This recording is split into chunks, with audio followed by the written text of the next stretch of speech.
60,000 տոննա ապրանք է եկել գնացել Երևան-Բաքու առևտրի շրջանակում։ Վերջերս խաղաղության նախաստորագրման առաջին տարվա առթիվ միասնական տեքստով Հայաստանի, Միացյալ Նահանգների եւ Ադրբեջանի կառավարություններից էին հայտնել, դետալների մեջ չխորանալով ու առանձին տվյալներ չհրապարակելով, թե կոնկրետ Բաքվից որքան ապրանք է Երևան հասել եւ այստեղից մեր երկրից Ադրբեջան որքան ուղարկվել։ Փոխարենը Ադրբեջանի պետական մաքսային ծառայություններից գումարային արժեքով էին ավելի վաղ տեղեկություններ հանրայնացրել, նշելով, որ Հայաստանից միայն $960 համարժեք ապրանք են ներկրել, այն էլ ավելի ուշ պարզվեց դրանք հոլանդական վարդեր են եղել, որոնք դեպի Բաքու ճանապարհին կտրել էին Հայաստանի տարանցիկ գոտին։ Ապրանքների փոխադարձ առևտրի մասին օրակարգը կա եւ համոզված եմ առաջիկայում նաեւ Հայաստանից արտահանումներ կլինեն դեպի Ադրբեջան։ Կոնկրետ ժամկետներ չի հստակեցնում Փաշինյանը, նաեւ չի նշում, թե Հայաստանից Ադրբեջան ինչ ապրանքատեսակների արտահանման հարց կա այսօր այս երկխոսությունում, ընդ որում սա այն դեպքում, երբ Հայաստանն ու Ադրբեջանը դեռ տարեսկզբից ցանկեր էին փոխանակել,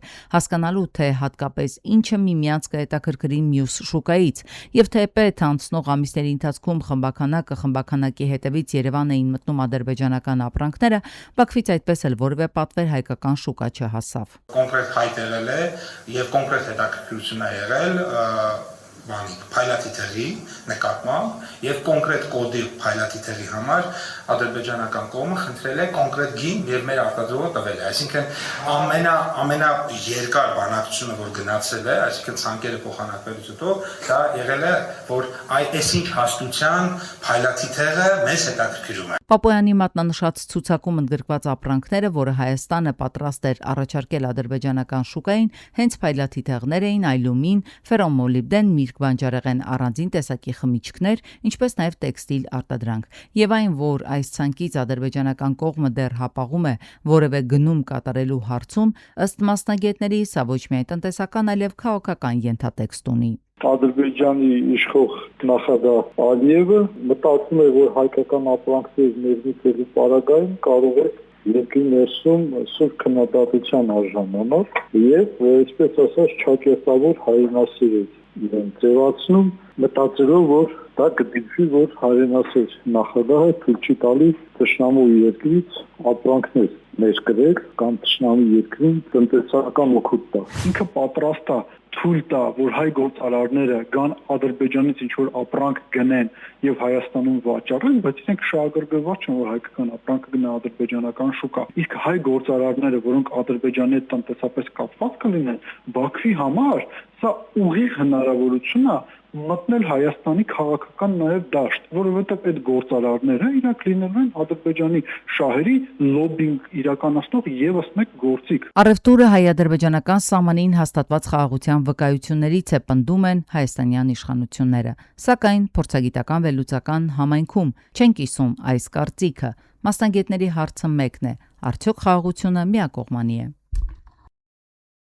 Ստամբուլի հայկական դպրոցներում սովորող Հայաստանի քաղաքացի երեխաները կարող են զրկվել այդ դպրոցները հաճախելու հնարավորությունից։ Թուրքիայի կրթության նախարարության տեսուչները ստուգումներ են սկսել ազգային փոքրամասնությունների դպրոցներում։ Հայկական կրթօջախների ղեկավարներին էլ հայտնել են, թե Հայաստանի քաղաքացի աշակերտների ընդունելությունն արգելվում է։ Հնարավոր սահմանափակման վերաբերյալ մտահոգությունները Ստամբուլի հայ համայնքում վաղուց կային, հիշեցնում են մասնագետները։ Նրանց գնահատմամբ խնդիրը առնչվում է նաև Թուրքիայում բնակվող Հայաստանի Հանրապետության քաղաքացիների կարգավիճակին եւ նրանց նկատմամբ վերահսկողության խստացմանը։ Ստամբուլում ասից ավելի հայկական դպրոց է գործում, հեսպանի դրությամբ է,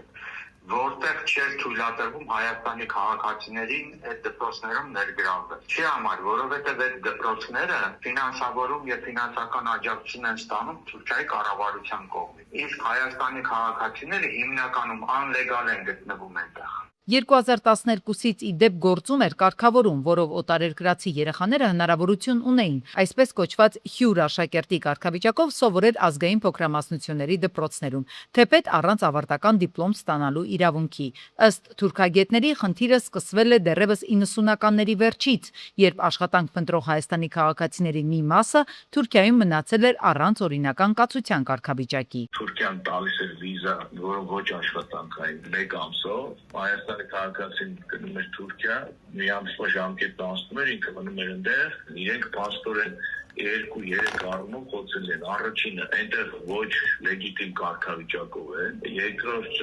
Հայաստանի քաղաքացի է, այսինքն հայ համայնքին տրվող իրավունքներից դե յուրե զուրկ է, երրորդն էլ փաստորեն մնում են առանց կրթության։ Հայկական դպրոցներն առանց այն էլ գործում են պետական խիստ վերահսկողության ներքո, նշում են մասնագետները, քանի որ ուսումնական ծրագրերը թուրք տեսուչների կողմից ստուգվում են, ստանում են հաստատում, հետո միայն թույլատրում են դասավանդումը, իսկ կրթօջախների թուրք փոխտնօրեններն էլ մասնագետների խոսքով վերահսկում են կառավարման ամբողջ գործընթացը։ Օրինակ փոխտնօրենը միշտ լինում է թուրք, հայտնի է, որ ինքը կամ կապված է ինչ-որ հատուկ ծառայությունների հետ, կամ այդ հատուկ ծառայությունների աշխատակից է։ Տնօրենը հայ է, բայց իրական որոշում ընդունող է փոխտնօրենն է, որը պետության հետ կապ ունի։ Վերահսկումը հանգարց ընդեղ ինչ-որ հանրապետական բաներ չլինեն։ Մասնագետները նկատում են այս ամենը կատարվում են այն ֆոնին, երբ հայկական կողմից ասում են, թե մեր հարաբերությունները Թուրքիայի հետ գնալով լավանում են, սակայն թուրքական կողմը փորձագետների պնդմամբ շարունակում է իր կոշտ քաղաքականությունը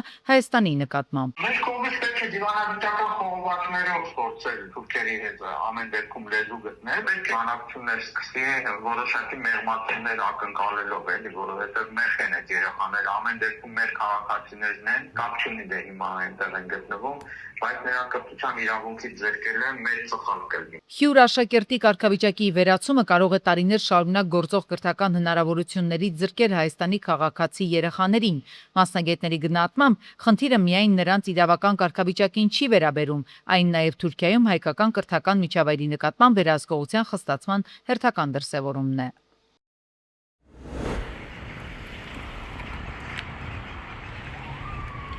Օգոստոսի 15-ին Աբովյանում ժողովրդին հայտնի բենզինների խաչմերուկում բախվել են 40-ամյա Միհրան Մ-ի Opel Astra-ն եւ Տիգրան Մ-ի Chevrolet-ն։ Գագիկ Շամշյանի տեղեկացմամբ Միհրան Մ-ի ուղևոր 39-ամյա Գոհար Մ-ն մարմնական վնասվածքներով տեղափոխվել է Սուրբ Գրիգոր Լուսավորիչ բժշկական կենտրոն։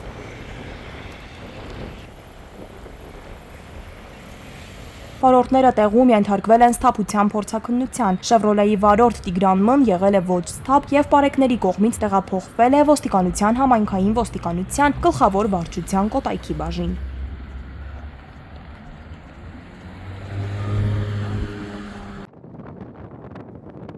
Օգոստոսի 16-ին ավտովթար է տեղի ունեցել Վայոց ձորի մարզում։ Երևան-Մեղրի ավտոճանապարհին 63-ամյա Հովանես Տ-ի Lexus-ը դուրս է եկել երթևեկելի գոտուց, բախվել հողաթմբերին եւ գլխի վայր հայտնվել դաշտում։ Գագիկ Շամշյանի տեղեկացմամբ 1 հոգի տեղափոխվել է Սիսիան բժշկական կենտրոն։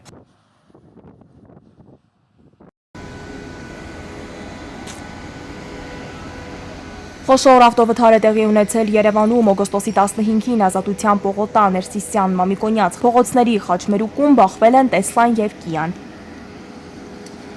Գագիկ Շամշյանի տեղեկացմամբ 2 հոգի տեղափոխվել են Երևանի տարբեր մասնագիտացված հիվանդանոցներ։ Մինչ շտապօգնության ժամանումը բարեկները իրենց ծառայողական ավտոմեքենայում եղած տեղատուփում պահվող անհրաժեշտ պարագաներով օգնություն են ցուցաբերել վարորդներից մեկին, վիրակապելով գլուխը։ Բախման հետևանքով Տեսլան դուրս է եկել երթևեկելի գոտուց, բախվել բետոնե եզրաքարերին, երկաթե ճաղավանդակին, վթարային տերմինալին, կոտրել դրանք, ապա բախվել Երևանի աղբահանության եւ սանիտարական մաքրման ծառայության կողմից ճանապարհին տեղադրված աղբով լցված 3 աղբամաններին, շպրտել դրանք, ինչի հետևանքով վնասվել է նաեւ ճանապարհի թույլատրելի հատվածում կայանված Mercedes-ը։ Տեսլան էլ հայտնվել է MIT-ին։ Դեպքի վայրում հավաքված մի քանի քաղաքացիներ նշել են, որ Տեսլայի վարորդը դատախազ է։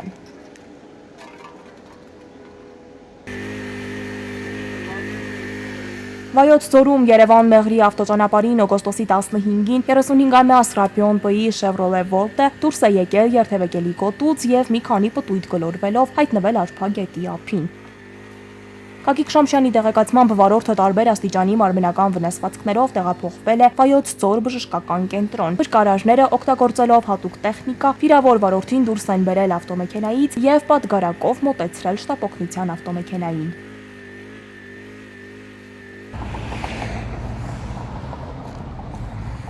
Օգոստոսի 15-ին եւս մեկ խոշոր ավտովթար է տեղի ունեցել Արագածոտնի մարզում։ Ռենոն Երևան-Գյումրի ավտոճանապարհին Մուղնիի տարածքում բախվել է հողաթմբերին եւ քարերին եւ հայտնվել երթևեկելի գոտուց դուրս։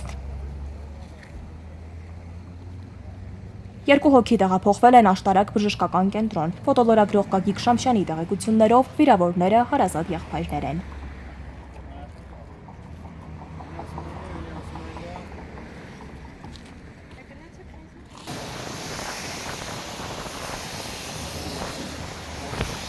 Շևրոլեն օգոստոսի 14-ին Արարատի մարզում Երևան-Երասխ ավտոճանապարհին դուրս է եկել երթևեկելի կոտուց, բախվել հողաթմբերին եւ գլխի վայր շրջվել։ Գագիկ Շամշյանի տեղեկացմամբ տուժածներ չկան։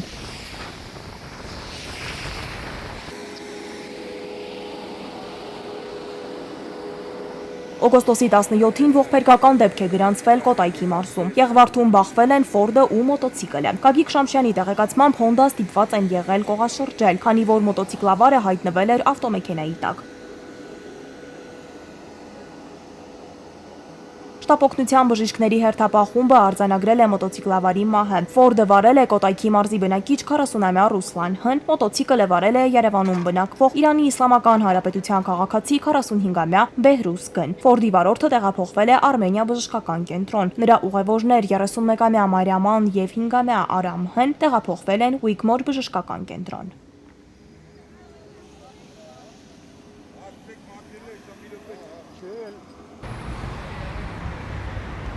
Օգոստոսի 16-ին խոշոր ավտովթար է տեղի ունեցել Երևանում։ Վազգեն առաջին փողոցում բախվել են 21-ամյա Նարեկ Հ-ի BMW-ն, 36-ամյա Խաչիկ Խ-ի Տեսլան եւ 28-ամյա Վահագն V-ի էլեկտրական Հոնդան։ Գագիկ Շամշյանի տեղեկացմամբ տուժածներ չկան, սակայն BMW-ն դուրս է եկել երթևեկելի կոտուց եւ հայտնվել հետիոտնի համար նախատեսված անցման վայրում։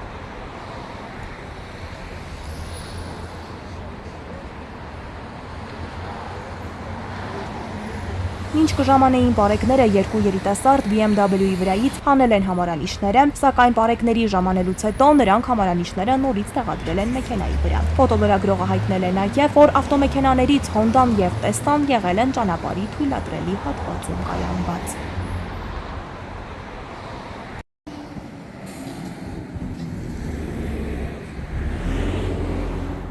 Եվս մեկ խոշոր ավտովթար է տեղի ունեցել Երևանում օգոստոսի 16-ին։ Դավիթ Բեկի փողոցում բախվել են 39-ամյա Նարեկ Ս-ի BMW X5-ը եւ 29-ամյա Վահան Գ-ի Nissan March-ը։ Գագիկ Շամշյանի տեղեկացմամբ տուժածներ չկան։ Բախման հետևանքով էլ BMW-ն կողաշրջվել է եւ կոտրել հարևանությամբ գործող ծաղկի ազատ վաճառքի երկաթե ճաղավանդակները։